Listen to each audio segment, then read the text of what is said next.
Crime rates are rising in many parts of the world, but there are a few remarkable places where safety isn't just a goal, it's a daily reality. From the spotless streets of Singapore to the peaceful towns of Japan, and the well-organized cities of Switzerland, some countries have managed to build societies where crime is incredibly rare.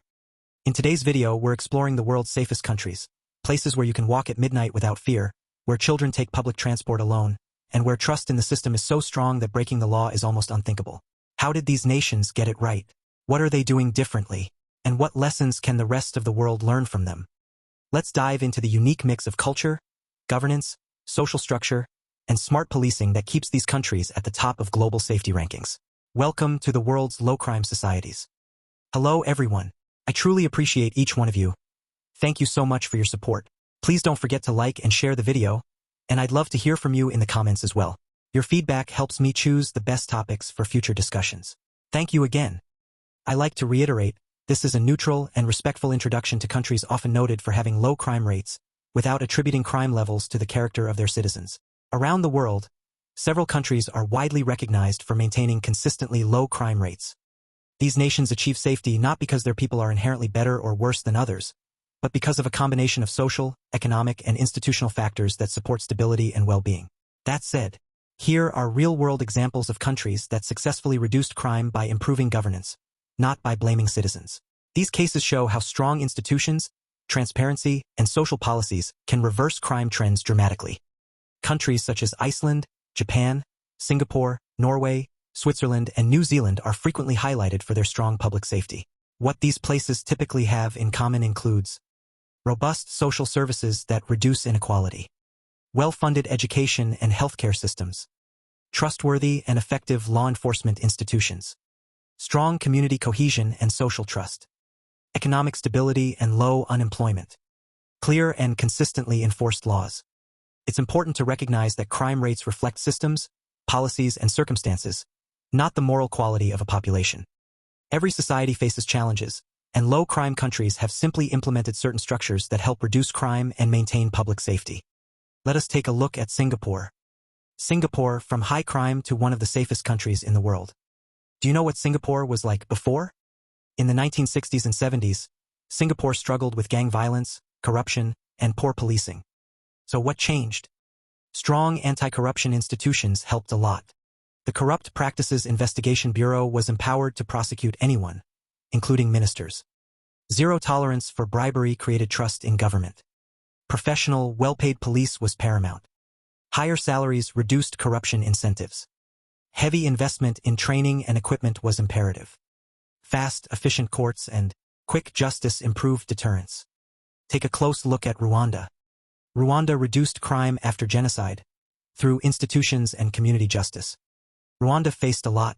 After the 1994 genocide, the country was unstable with high crime. So what changed? Strong anti-corruption reforms were put into effect. Now, we have all seen that Rwanda regularly ranks among Africa's least corrupt countries. Community policing and local participation helps a great deal too. Citizens were involved in neighborhood security and reporting systems.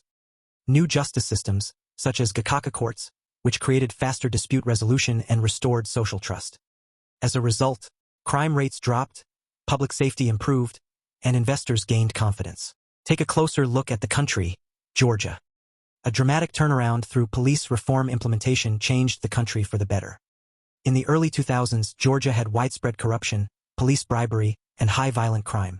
So what changed Georgia? Radical police restructuring was implemented. The entire corrupt traffic police force was fired and rebuilt.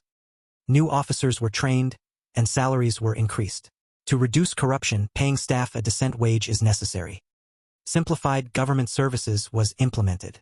Fewer bureaucratic steps meant fewer bribe opportunities. Transparent public institutions were implemented. So, that meant government transactions, tenders, and salaries were made visible to the public. All transactions, including government, have receipts. Nothing is hidden under the bushel. As a result, crime and corruption fell significantly within a decade.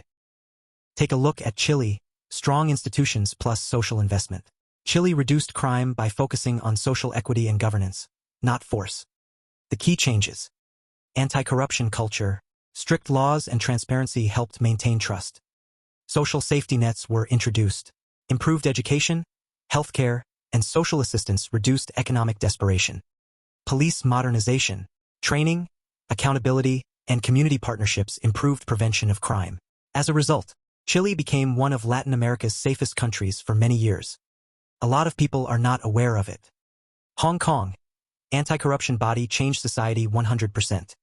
In the 1970s, Hong Kong was plagued by police corruption and organized crime. The turning point came when the Independent Commission Against Corruption was given full authority to crash criminality. A powerful anti-corruption agency was created with strong political backing. Strict enforcement plus public education investigated both public and private sector corruption. Transparent reforms and public trust grew as leaders were held accountable for all their actions. As a result, corruption fell dramatically and crime rates dropped with it. Patterns across all successful cases. Although each country is different, the same principles appear repeatedly, namely: 1. Strong anti-corruption institutions. Independent agencies that can investigate anyone. 2. Trustworthy professional police. Well-trained, well-paid officers with accountability mechanisms were introduced. 3. Efficient justice system. We have seen that faster courts increase deterrence. 4. Social investment. Better schools, jobs, and opportunities reduce incentives for crime. 5. Government transparency plays a huge role. Open data, digital services, and reduced bureaucracy limit opportunities for corruption. 6. Leadership commitment and consistent political will is essential. Without it, reforms fail.